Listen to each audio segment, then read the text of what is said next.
Hey everyone, welcome to Marky Central. I'm DJ Marky host, and right now I'm over here at Baltimore Comic Con. I'm going to bring you inside. We're going to be looking at some cosplayers, galleries, and of course some film idols as well. Much more. Sit back, enjoy, get your grub on. We're going to have some fun, and I'm going to give you some entertainment value.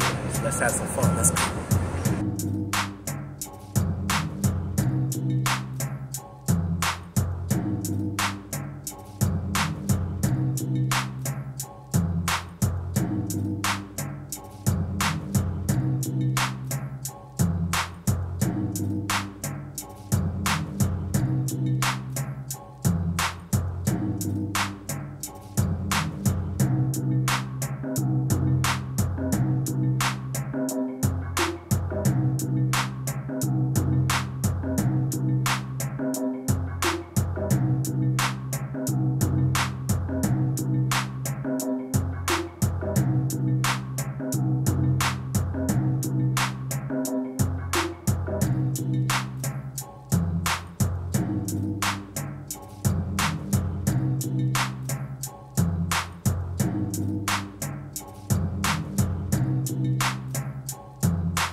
All right, Brian. Yep.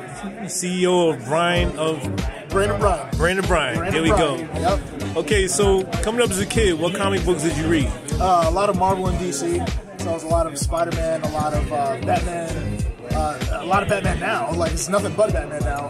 As a kid, one of my favorite comics was actually the Marvel vs. DC comic, because I've never seen that before.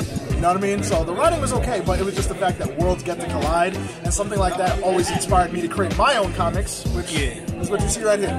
You know what I mean? So, yeah. So what are some of the cartoons you watched growing up as a kid? A lot of Cartoon Network, mainly Cartoon Network. 90% Cartoon Network. Dexter, what else? Powerpuff Girls, Samurai Jack, Johnny Bravo, Dragon Ball Z, Avatar. What else? A lot of stuff on Toonami, Tenchi Muyo, Rurouni Kenshin. It was so much. I could talk for days about all the stuff I watched on Cartoon Network alone. Okay. That was my channel as a kid. Oh, so besides American cartoons, you was also into Japanimation as well? Yeah. My first Japanese animation that I watched was actually Sailor Moon. It was the first one I've ever actually watched, and then it was Pokemon, and then Dragon Ball Z. So I feel like that's like the trifecta of what everyone usually starts off with, at least from my experience. But those were the main ones as a kid that I watched. And then my older brother introduced me to stuff like Sword of Berserk, introduced me to Ippo, introduced me to just so much types of anime that I used to watch that I shouldn't have been watching that I did watch. So a lot of stuff. Okay, so how'd you hear about these conventions and decide to be a part of it? Well, last year it was my first time attending to this event with my wife, and we just happened to stop by. We live in Newark, and we happened to walk by, and we just saw, a convention. Everyone was getting dressed up, and we wanted to be part of it for the following convention, which was this year. And we made it our mission to really get a table over here. It's our first table, really. So we just really made it our mission to, just to try it out.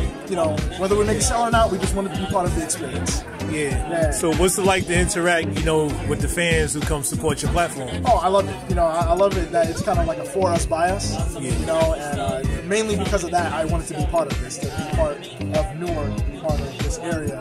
And I don't know. It feels like I belong here. It feels like we belong here. Yeah. You felt that social media is a great way for you to promote your platform? Yeah. Social media is a gift and a curse, but that's another topic. But in general, as a tool, it's a great tool to use in order to get your name out there even more. It's a lot of competition, but that shouldn't really scare you. The fact that you have a tool in your hands that can get your information to the masses in 0.05 seconds is amazing. That's technological advancement at its finest. Oh, okay. Yeah. So what made you decided that you wanted to get into the art world yourself? It was always in my spirit. It was something that God told me. It was like, hey, you gotta draw. I was like, all right, no question about it. I just started drawing and I never stopped. Okay. Yeah. Did you used to mimic other characters before you came up with your own?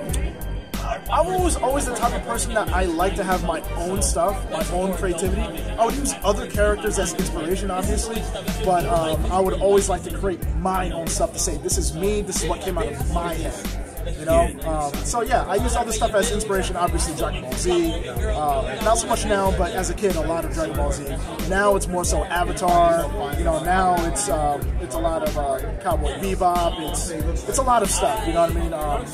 But to answer your question, I usually like to use my own stuff as inspiration. Yeah. As you was coming up, did you used to trace characters before you started drawing on your own? Oh yeah, that's how you always start. You know what I mean? Because at first you're scared to draw. You have no idea how well it's going to turn out. So you say, oh, let me draw Goku, or draw out the hair, draw out the body. You start tracing, and then when you start tracing enough, you learn actually how, just through muscle memory, you remember how to draw it or how to trace it, and then from there it just grows. You know what I mean? So I think that's where everyone kind of starts off. Just learning how to draw just by tracing. Okay, as far as wifey goes, what was your bit of cartoons coming up? I watch a lot of Samurai Jack. So everything was mainly like Cartoon Network. Dexter's Laboratory, Samurai Jack. That's all I can remember right now. It was mainly a lot of Samurai Jack. It was more of my favorite. Oh, okay. Have you ever drawn any DC or Marvel characters as you was growing up? Not growing up. Now, yes. Now it's mainly Batman. It's 99% Batman. Like, Batman is my favorite hero. I'm drawing more Spider-Man as well, because as a kid, Spider-Man was my favorite hero. So it was Spider-Man a lot as a kid. Now, growing up, it's Spider-Man as well, but it's mainly Batman right now. Just Cape Crusader, man. He's awesome. Okay.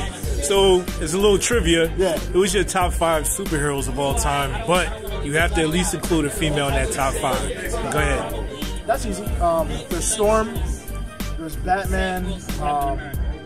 There is Deadpool. There's Gambit. There's Spider-Man. Cable. I love Blade. Blade is awesome. Phoenix is okay. I like Starfire. I like Raven. Who else? Oh, Rogue. Oh my goodness, Rogue is amazing. Like, think about it. Like, she touches you, she takes your power, and then she can do whatever she wants with it. Like, Rogue is awesome. The X-Men in general is just awesome. They have great male and female characters all alike. Just wonderful characters all around. Okay, so who's your favorite male X-Men and female X-Men? Favorite female X-Men is definitely Storm. My favorite male, Storm, and I'll also say Emma Frost, because I just love how she carries herself. You know what I mean? Favorite male is Gambit and Nightcrawler and Wolverine. Yeah, I couldn't leave Wolverine. Yeah. And who would you say is your favorite Avenger? He wants to try the new favorite Avenger. That's a tough one. That's really a tough one. I might just have to say Spider-Man. If we're including Spider-Man, the broader Avengers, I might have to say Spider-Man. It might just be my favorite Avenger. That's the easy one, though. Okay, what you think about the first Black Panther movie? Oh, phenomenal. It was a cultural event. And if I had time to show you the pictures, we went like we were from Wakanda. Like with the sachet, you know what I mean? With the lion's head and, the hats and the glasses. Oh, man, we went draped up and dripped out. Yeah, it was an event. Yeah. Okay, give me your thoughts on Wakanda Forever Part 2. It was good. It was a good movie for what they gave us. Unfortunately, due to the passing of Chadwick, rest in peace, we didn't get the movie that we should have, but I think they did very well with what they had. Obviously, it didn't have the same effect as the previous movie did, but it was still a good movie. I enjoyed it nonetheless, because you don't see a Black Panther in the movie for like 2 hours in. You know what I mean? But I still had a great time. So I think they did really well with what they had. Yeah. Oh, that's great. Yeah. All right. So what you got going for yourself now? Honestly, we're just working on this. You know, we're drawing nonstop. I'm making comic books on Great O'Brien Comics, you know, on Instagram, and I'm playing a lot of video games, mainly Starfield. Check it out if you guys haven't played it. It will take over your life. But other than that, yeah, it's drawing and just focusing on my craft. That's really it. Okay, and give me your top 5 video games of all time. Top 5 video games of all time. Ocarina of Time, Halo 3, Halo 3, Halo Reach, kind of, they're kind of neck and neck. So Ocarina of Time, Halo, The Witcher, Borderlands 2, and I will say Mass Effect. Just Mass Effect in general, Mass Effect series. Okay. Yeah. What is your favorite animation movie of all time? Animated movie of all time? Across the Spider-Verse. So the Spider-Verse? Across the Spider-Verse. To make it 2, which one would you say before that one? That's a tough one. I don't know. I wouldn't say it's my favorite. However, I have fond memories of watching it. It's the Street Fighter 2 movie in the 90s. I think it was Street Fighter 2. The one with Bison and Chun-Li and Guile. So that was a really good one. It's the one where Ken gets brainwashed. So I would say it's my favorite, but it's the only one I can think of at this moment because it was really good. So, okay. Yeah. All right. Yeah. All right. Thanks so much for your time, Brian. You, I wish you the very best. Appreciate it. All right. Take care of yourself, bro. Thank you. All right.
All right, that'll do it today's show. I'm DJ Mark. I thank everyone out there for watching Marky Central. And don't forget to subscribe. And don't forget to hit the like button so you can see more Marky Central projects coming your way. Until next time.